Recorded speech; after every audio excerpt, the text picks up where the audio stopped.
और इस वक्त की बड़ी खबर सामने आ रही है एयर इंडिया को लेकर। एयर इंडिया विमान का इंजन हवा में ही बंद हो गया। इस दौरान 161 यात्री विमान के अंदर सवार थे। विमान इंदौर जा रहा था।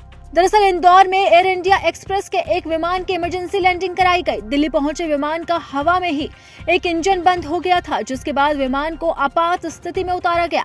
विमान में 161 लोग सवार थे। जब ये प्लेन हवा में हिलने लगा तो लोगों की सांसें कांपने लगी, उनके हाथ हिलने लगे। उन्हें लगा कि अब विमान के साथ कुछ बड़ा होने वाला है, लेकिन पायलट की सूझबूझ से इस हादसे को टाल दिया गया और पायलट ने अपनी समझदारी से इंदौर के अंदर एयर इंडिया विमान की लैंडिंग करवाई है। इस दौरान विमान के अंदर 161 यात्री सवार थे। उन यात्रियों में महिलाओं समेत कई बच्चे भी थे। लेकिन अब एयर इंडिया की तरफ से बयान सामने आया है और कहना है कि इस विमान की इमरजेंसी लैंडिंग इंदौर में कुशल करा दी गई है। लेकिन सबसे बड़ा सवाल यह है कि आखिरकार बार बार इस तरह की घटनाएं सामने क्यों आ रही है। कभी इंडिगो तो कभी एयर इंडिया विमान में लगातार हादसों की खबर सामने आ रही है।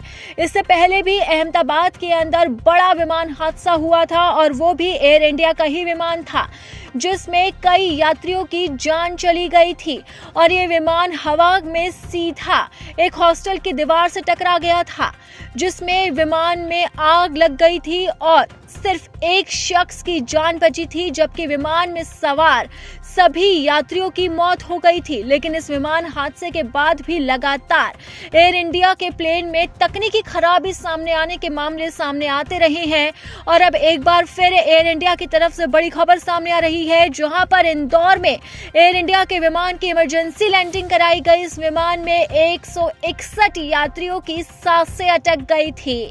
लेकिन गनीमत ये रही कि समय रहते इस विमान की इमरजेंसी लैंडिंग करा दी गई, जिससे 161 यात्रियों की जान बच गई।